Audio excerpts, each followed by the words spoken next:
the wine. Baruch atah Yahuwah Eloheinu melech haolam borei pari hagafen.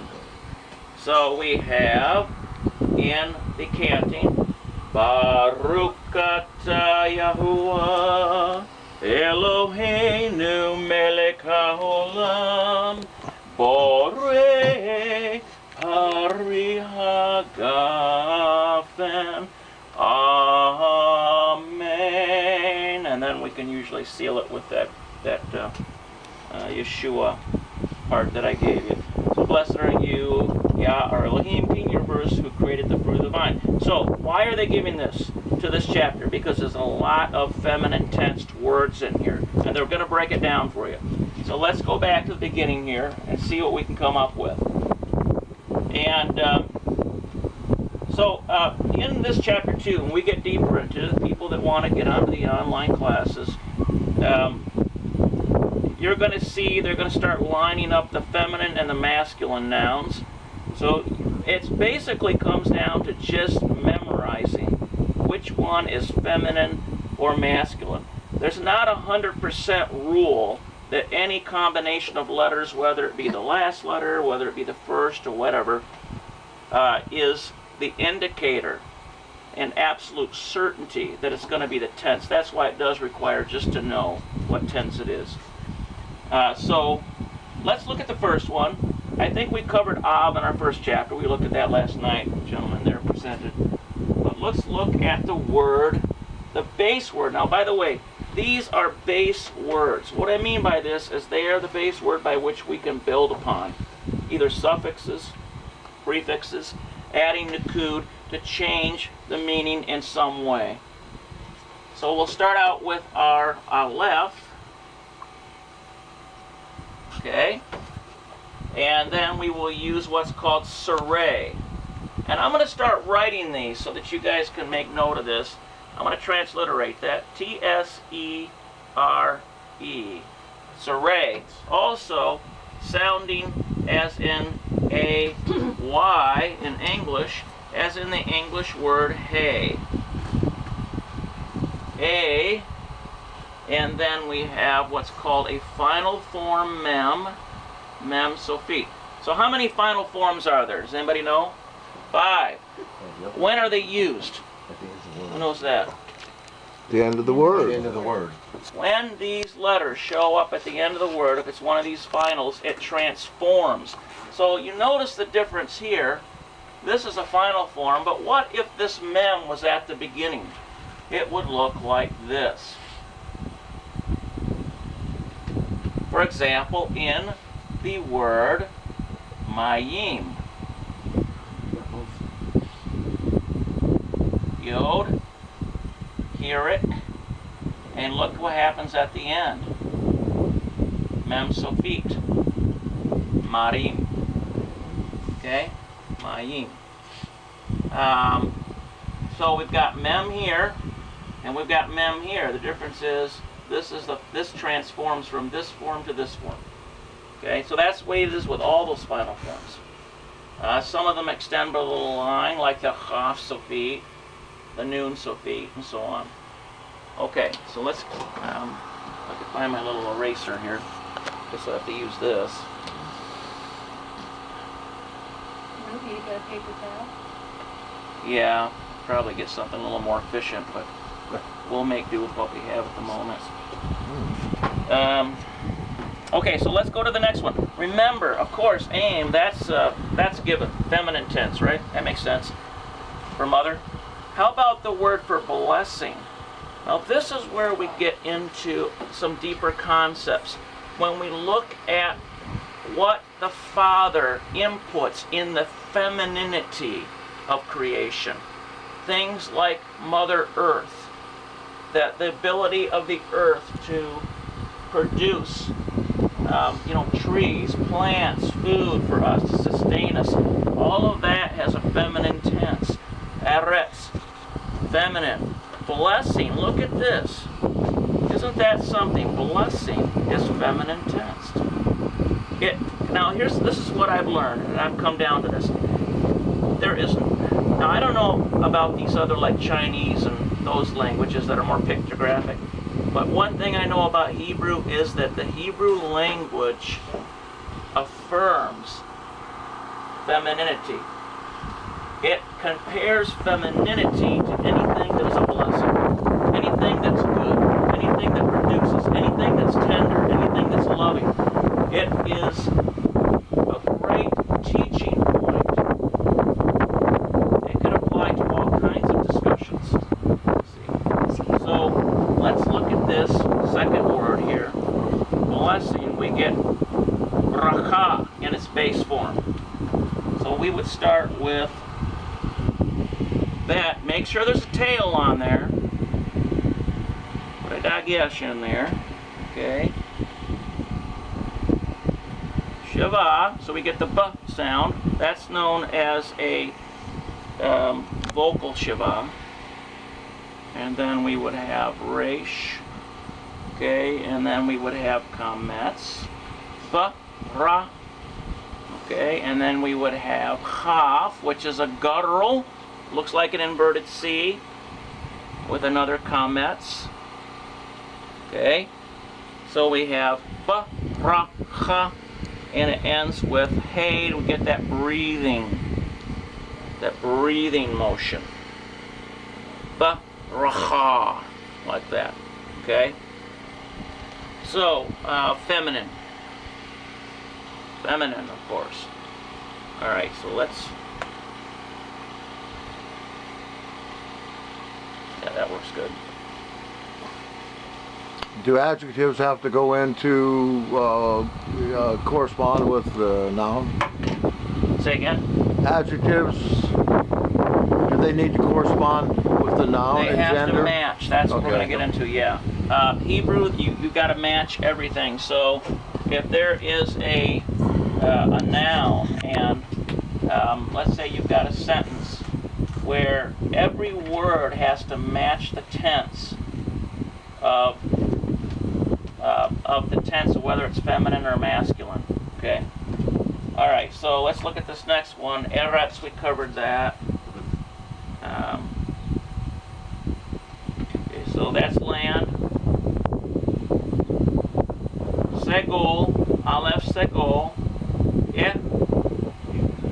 Resh, Segol. S sound, F, Re, okay, and then we have this thing called Zadik Sofit.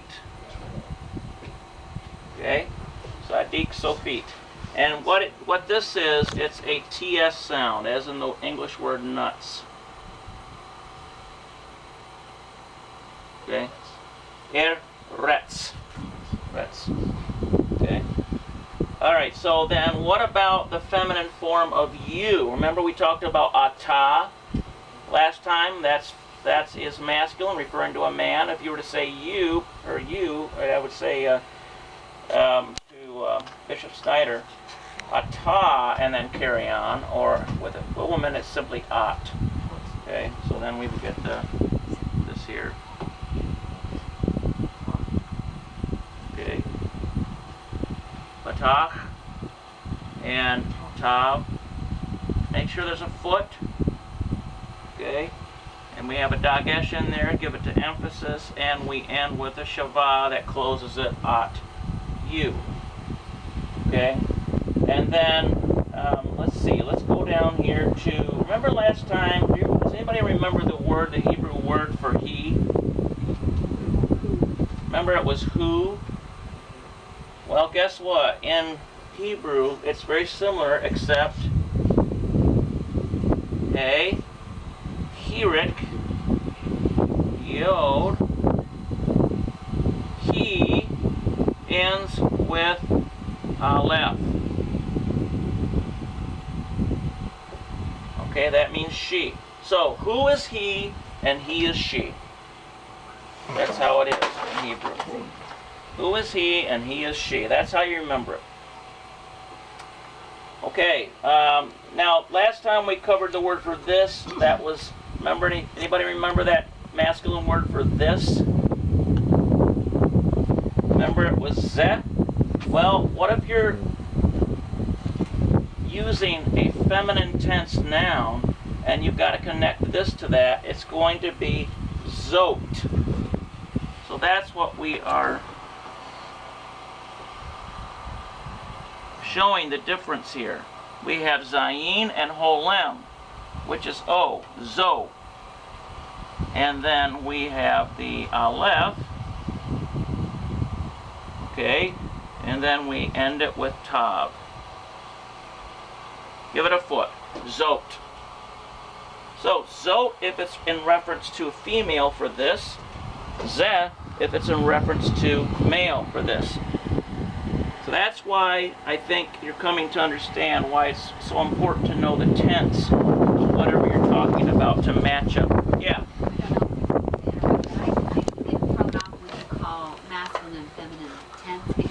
Yeah, tense, gender. It should be gender. Yeah. Is it different in Hebrew? Or should it be gender? Tense is Yeah, verb. it's gender. Yeah, gender. Okay. Yeah, gender. Okay, so then let's look at this one. What if you wanted to start a Hebrew sentence by asking a question?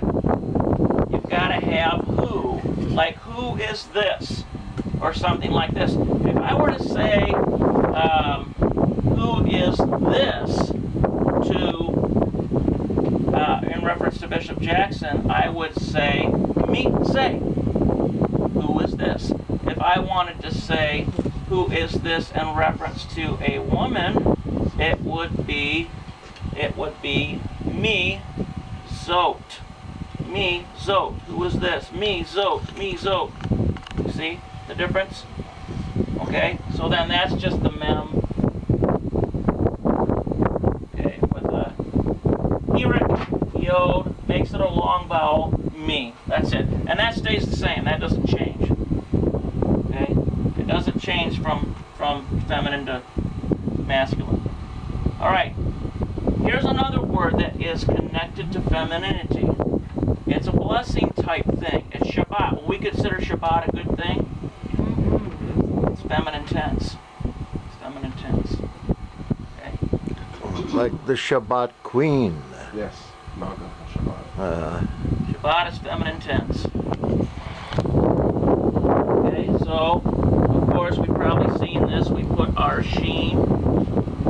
We throw our tine off the left-hand quadrant. And we put our superlinear dot on the right-hand tine. Sh sound. Okay? We put a patak on there, so we get sha now. Okay? And then we put a bet on there. Make sure there's a tail. Put a dagesh to give it the hardening of ba. Sha. Ba.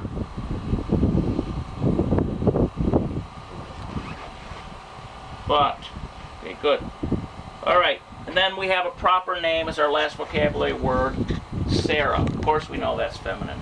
So I won't bother to write that out, but it's just Sheen, Resh, Hey, Sarah.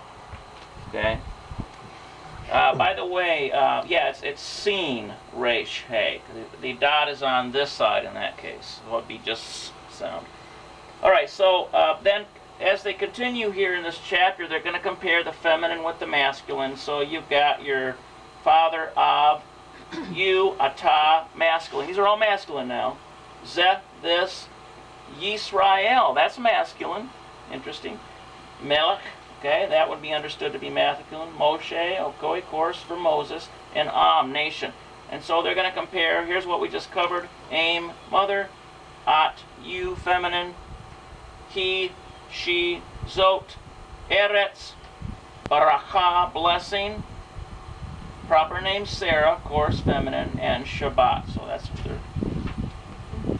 Okay, so let's cover a new concept.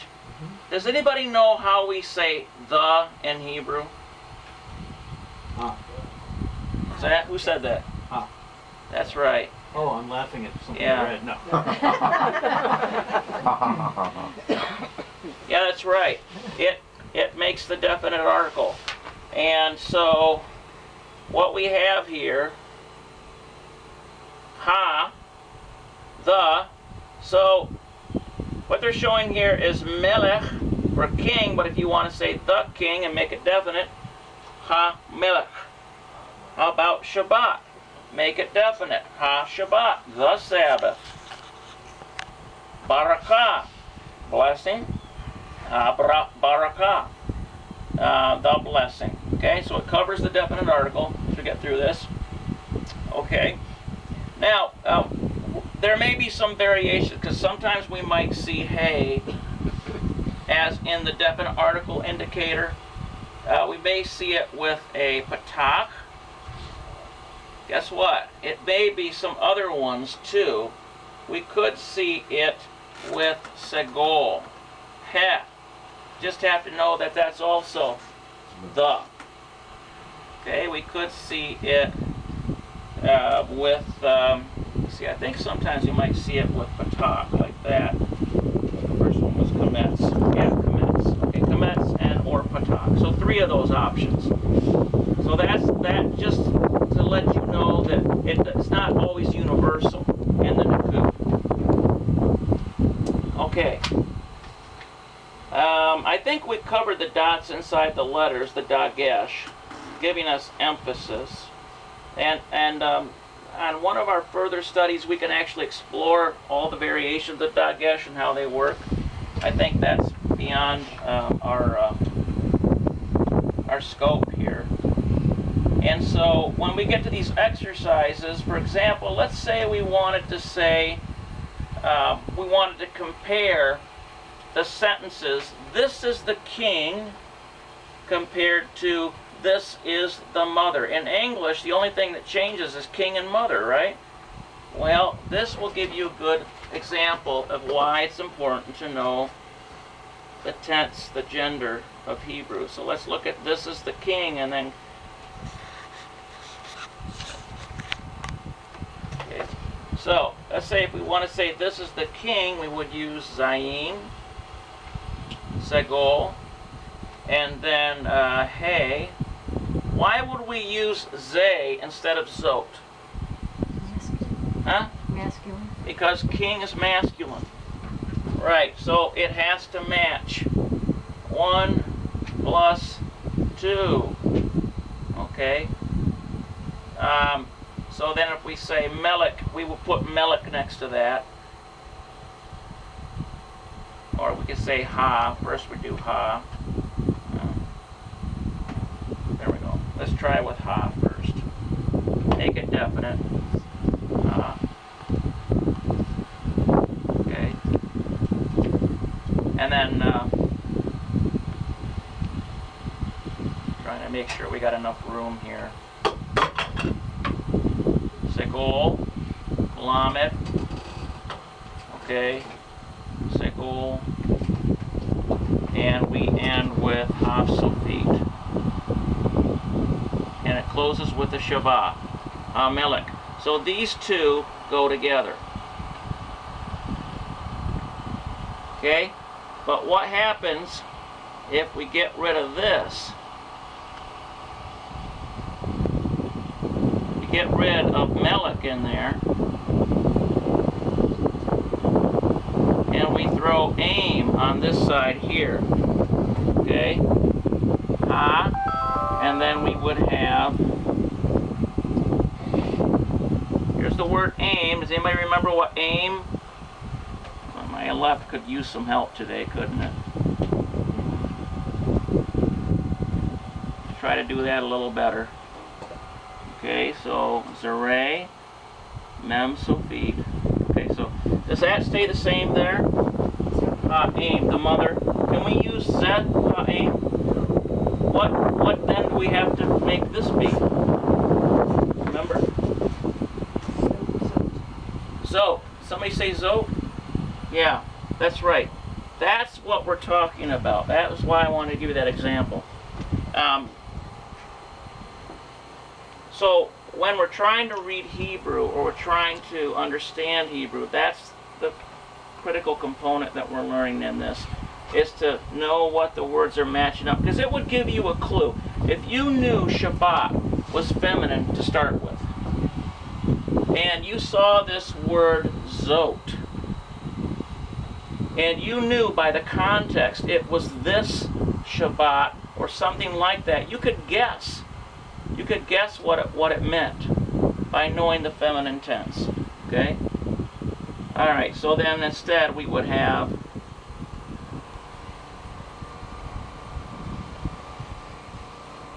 Zayin, Holem to give it the O sound, right?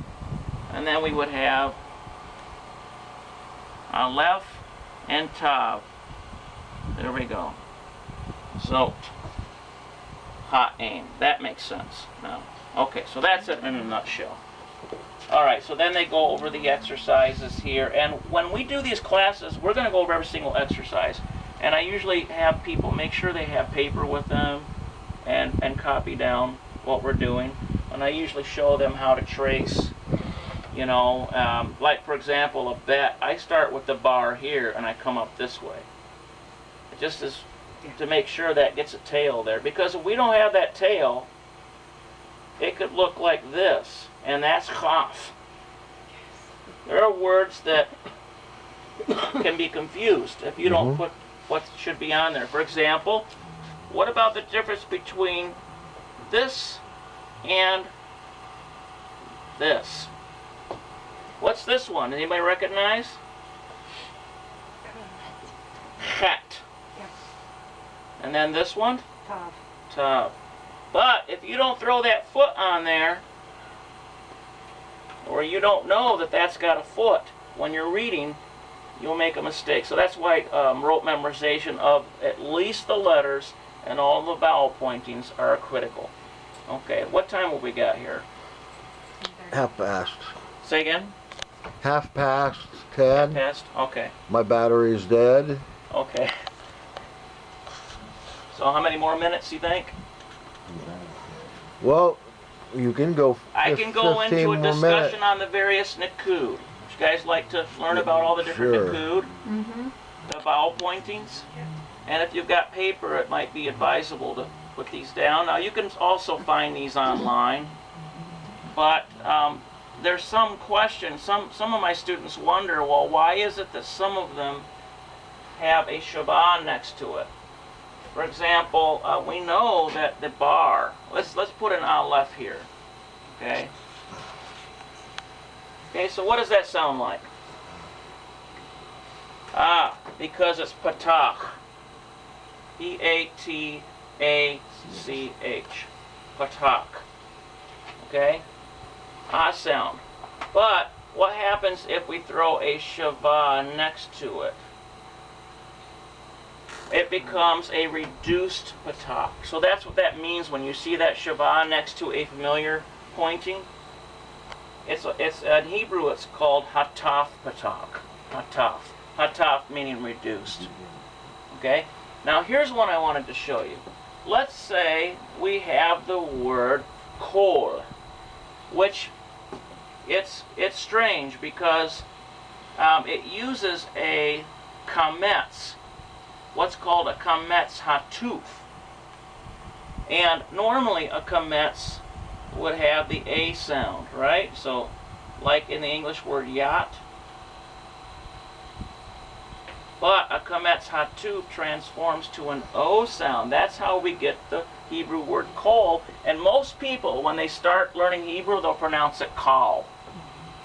Wrong. It's kametz hatuf. And it transforms. So, let's say,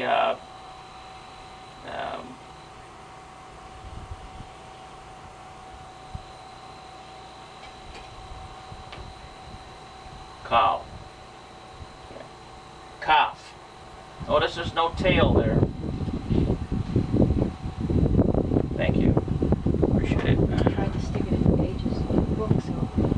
Okay, so that is something we need to keep in mind. Yeah. How do you know the difference between the comments, hatu and the regular comments as far as the way it's written? The difference between just regular comments and comments hatuf. Okay. There are some indicators, but there's not 100% certainty. Sometimes you just have to know what it is. That's what I've learned in my years. You have to know Because there was one grammar book I went through that seemed to present some some idea. Like, see, the problem is there's always exceptions. Hebrew has exceptions to it. So yes, we can get the general idea, but when we look at this word, we want to just know that that's kol. And we see that a lot in the prayer book, meaning voice, kol. Okay? All right.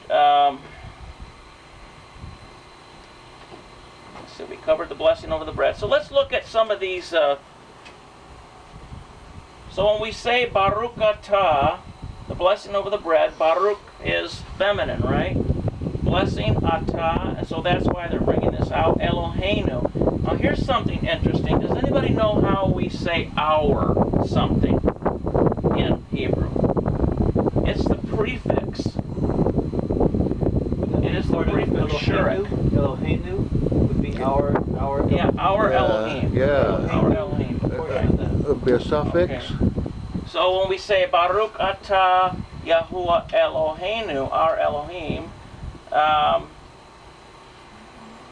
it's the new at the end of it, Is our. and with the shurek, put a vav there with the dot next to it, makes it a shurek, gives it the O sound, as in the English word pool, new. Anytime you see new, just know that suffix means our. Okay? That's actually covered in some of these other chapters, but I want to just sort of give you some things to kind of help you along.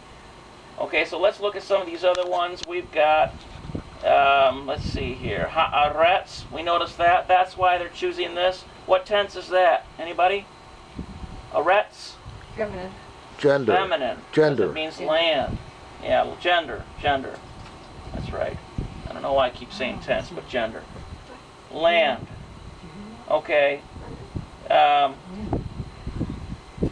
Then look down at the blessing of the wine. We've got Baruch atah